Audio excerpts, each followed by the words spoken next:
Dear students, आज हम लोग चैप्टर फर्स्ट का ये third content the age of revolution 1830 to 1842 means 1830 से 1848 के बीच में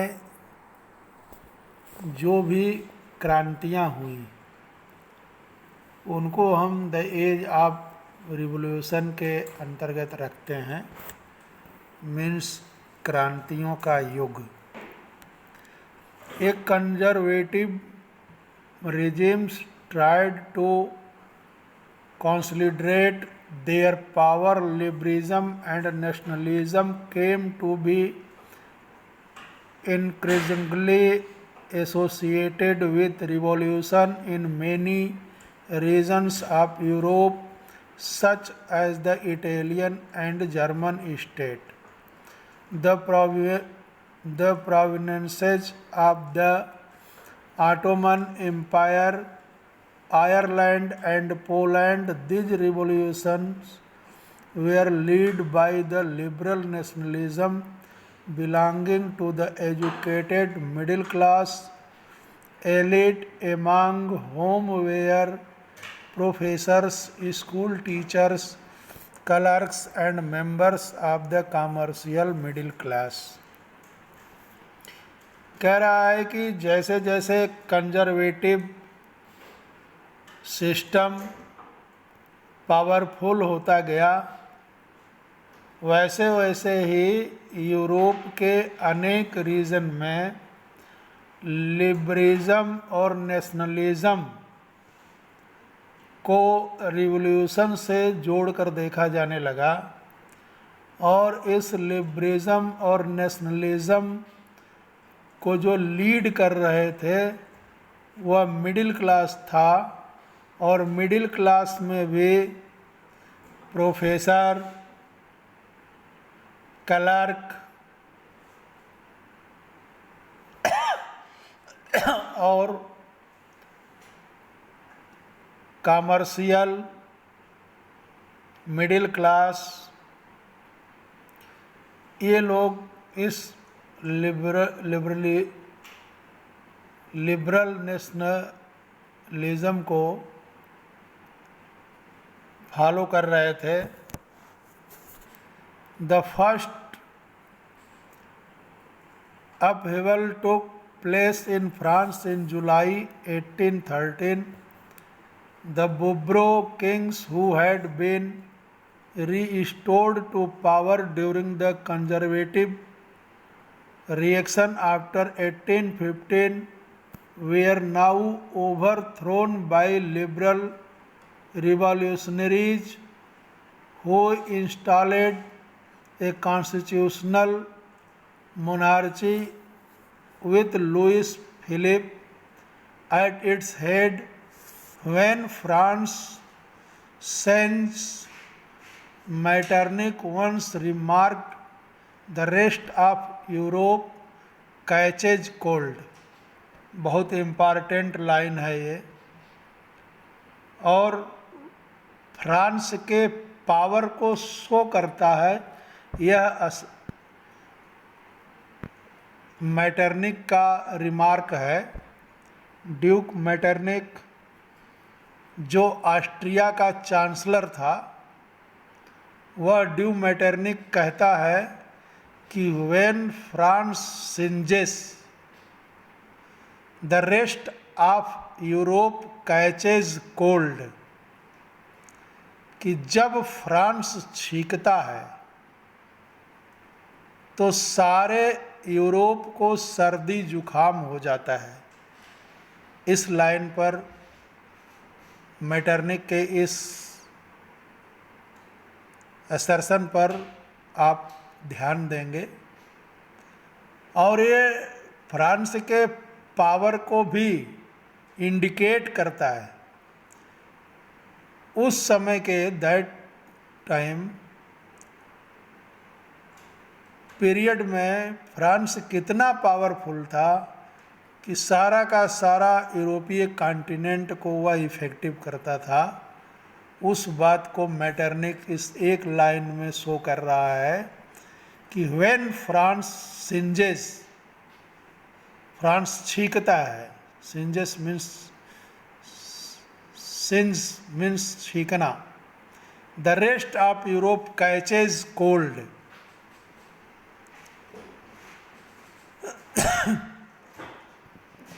Duke Metternich, chancellor of Austria. The July Revolution sparked an uprising in Brussels, which led to Belgium breaking away from the United Kingdom of Netherlands. An event that mobilized nationalist feelings among the educated elite across Europe was the Greek War of Independence. Greece and had been part of the Ottoman Empire since the 15th century. The growth of revolutionary nationalism in Europe sparked up a struggle for independence amongst the Greek, which began in 1821. Nationalists in Greece got support from other Greeks living in exile and also from many West Europeans who had sympathies for ancient Greek culture. Poets and artists lauded Greece as the cradle of European civilization and mobilized Greek को, जो poet और artisan थे, वो Greek को यूरोपीय सभ्यता का पालना कह करके ग्रीक की जो है प्रशंसा किया करते थे। European civilisation and mobilised public opinion to support its struggle against a Muslim empire. The English poet Lord Byron organised funds and later went to fight in the war, where he died of fever in 1824. Finally, the Treaty of Constantinople of 1832 recognized Greece as an independent nation. यह एक बहुत बड़ी घटना हुई थी उस समय Europe के अंदर, जब ग्रीस 1832 में इंडिपेंडेंस हुआ ऑटोमन साम्राज्य से। ऑटोमन साम्राज्य का मतलब टर्की, जिसको हम तुर्की भी कहते हैं। ग्रीस ऑटोमन साम्राज्य, ऑटोमन एम्पायर का हिस्सा था, जिसके इंडिपेंडेंसी के लिए 1821 में स्ट्रगल शुरू हुआ। ग्रीस, वेस्टर्न यूरोप के लोगों का सपोर्ट मिला ग्रीस को, जो एशियंट ग्रीस के कल्चर से सिंपैथी रखते थे, और ये सिंपैथी रखने वाले वेस्टर्न यूरोप के कवि और आर्टिस्ट ग्रीस को यूरोपीय सभ्यता का पालना बता के प्रशंसा किया, और एक मुस्लिम साम्राज्य के विरुद्ध, ऑटोमन साम्राज्य एक मुस्लिम एम्पायर हुआ करता था, उस मुस्लिम एम्पायर के विरुद्ध ग्रीस के संघर्ष के लिए सपोर्ट किया और सपोर्ट करने का आग्रह भी सबसे किया। और इस तरह से एक कवि लॉर्ड बायरन, जिन्होंने ग्रीस के इंडिपेंडेंसी के लिए धन भी इकट्ठा किया और बाद में वो युद्ध लड़ने के लिए भी गए, जहां 1824 में उनकी मृत्यु हो जाती है। अंततः finally the treaty of Constantinople means कुस्तुनतुनिया की एक संधि होती है। टर्की में कुस्तुनतुनिया एक प्लेस है, वहाँ पर एक ट्रीटी होती है। उस ट्रीटी के अंतर्गत 1832 में ग्रीस इंडिपेंडेंस नेशन के रूप में सामने आता है। यह एक यूरोपीय कॉन्टिनेंट के लिए बड़ी घटना थी। The romantic imagination and national feeling. Romantic imagination and national feeling. The development of nationalism did not came about only through war and territorial expansion. कह रहा है कि नेशनलिज्म का डेवलपमेंट केवल वार और टेरिटोरियल एक्सपेंशन से ही नहीं हुआ, बल्कि culture played an important role in creating the idea of the nation. Culture का भी एक बहुत बड़ा रोल है नेशन के फॉर्मेशन में। Art and poetry, stories and music helped express and shape nationalist feeling. Art, poetry, story, ये सभी ने नेशनलिस्ट फीलिंग को शेप देने में अपना सहयोग किया।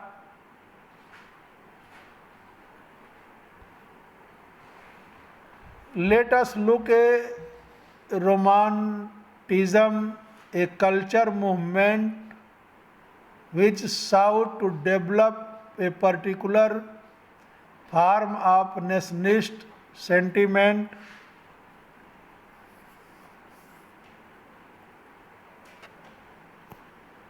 Romantic artists and poets generally criticized the glorification of reason and science and focused instinct and emotions, institution and mystical feeling.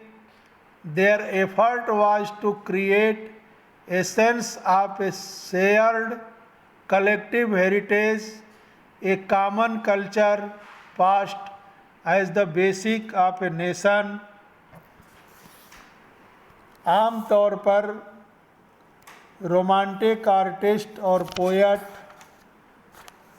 तर्क वितर्क और साइंस के महिमा मंडल की आलोचना की और उनकी जगहों पर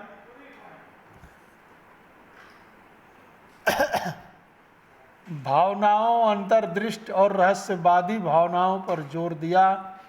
उनका प्रयास एक कॉमन कलेक्टिव जो पास्ट है, विरासत है, कॉमन कलेक्टिव जो विरासत की अनुभूति को एक साझा सांस्कृतिक अतीत को राष्ट्र का आधार बनाया जाए। ऐसा उनका मानना था कि किसी भी देश का एक ज्वाइंट कल्चर होता है, उसका एक अपना गोल्डन पास्ट होता है। उस गोल्डन पास्ट और ज्वाइंट कल्चर को आधार बनाकर ही किसी नेशन को बिल्डअप किया जा सकता है, ऐसा मानना रोमांटिक आर्टिस्ट और पोएट का था। The other romantic such as the German philosopher एक हुए हैं Johann Gottfried Herder 1744 to 1803 claimed that true German culture was to be discovered among the common people.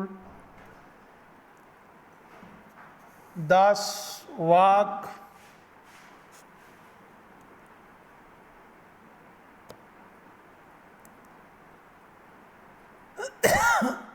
it was through folk song, folk poetry and folk dance that the true spirit of the nation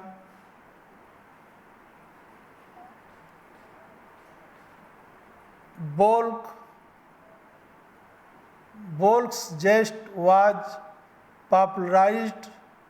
So collecting and recording this form of folk culture was essential to the project of national building.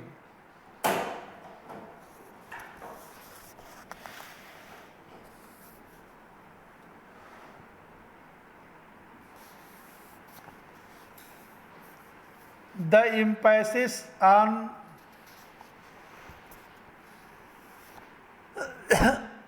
vernacular language and the collection of the local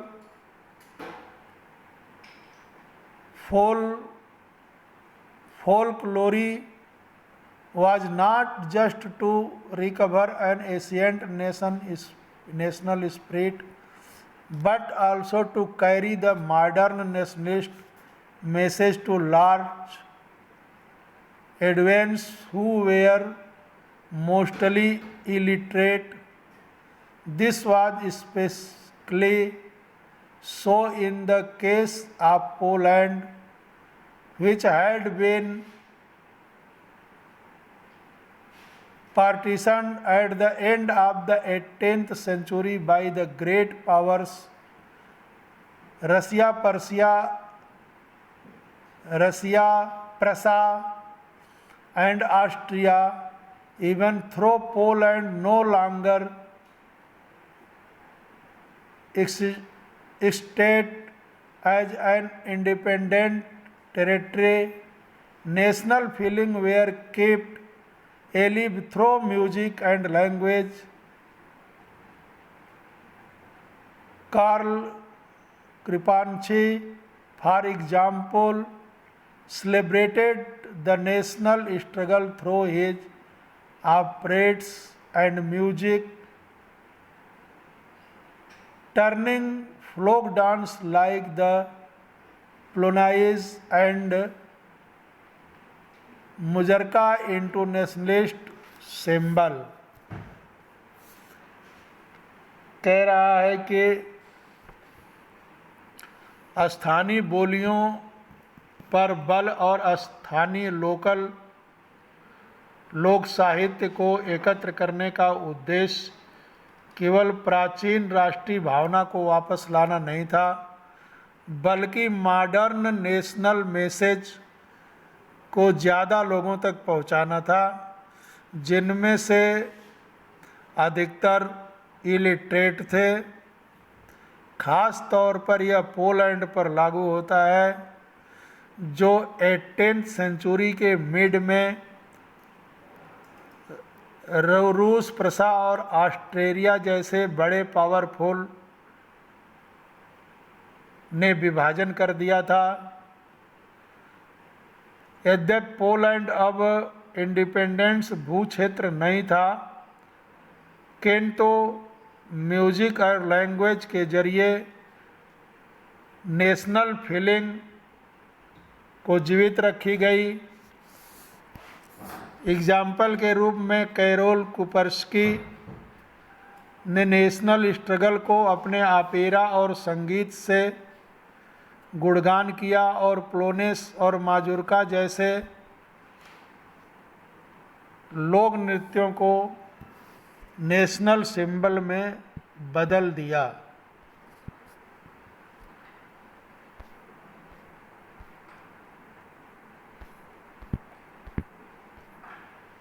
language too played an important role, language किस तरह से important role अदा करती है उसके विषय में बता रहा है।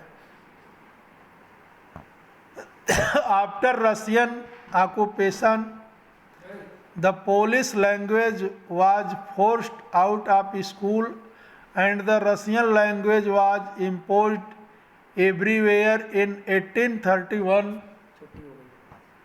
An armed rebellion against Russian rule took place, which was ultimately crushed. Following this, many members of the clergy in the Poland began to use language as a weapon of national resistance. Polish was used for church gathering and all religious instruction.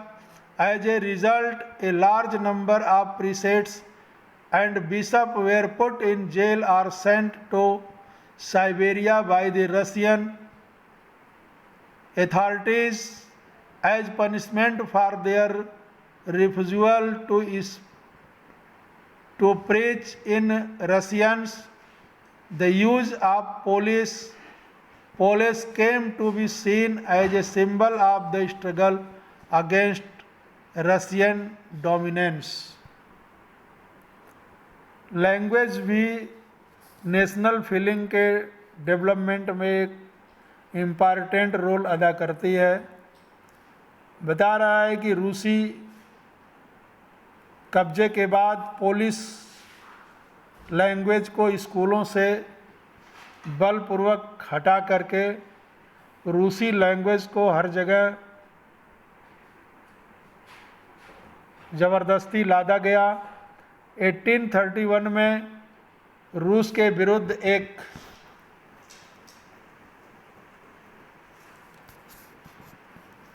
Revolt हुआ, एक सशस्त्र revolt हुआ, जिसको आखिरकार कुचल दिया गया। उसके अनेक सदस्यों ने राष्ट्रवादी विरोध के लिए लैंग्वेज को एक हथियार बनाया। चर्च के आयोजनों और संपूर्ण रिलीजियस एजुकेशन में पोलिश भाषा का यूज हुआ, जिसका रिजल्ट यह हुआ कि बड़ी संख्या में पादरियों और बिशपों को जेल में डाल दिया गया। रूसी अफसरों ने उन्हें सज़ा देते हुए साइबेरिया भेज दिया, क्योंकि उन्होंने रूसी भाषा का प्रचार करने से इनकार कर दिया था। पोलिश भाषा रूसी प्रभुत्व के विरुद्ध संघर्ष के प्रतीक के रूप में देखी जाने लगी। The use of Polish came to be seen as a symbol of the struggle against Russian dominance. Russian प्रभुत्व के विरुद्ध पोलिश भाषा को एक संघर्ष के सिंबल के रूप में देखा जाने लगा। तो इस तरह से जो कहने का मतलब है कि किसी भी देश का जो भी पास्ट है, कल्चर है, उसका सिविलाइजेशन है, उसकी लैंग्वेज है, ये सारी चीज़ें मिलकर के किसी भी नेशन को बिल्डअप करने में, नेशन बिल्डअप करने में एक इम्पॉर्टेंट रोल अदा करते हैं। इसी बात के साथ मैं अपनी बात यहीं समाप्त करता हूँ। आगे नेक्स्ट कंटेंट 3.2 पर चर्चा अगले टर्म पर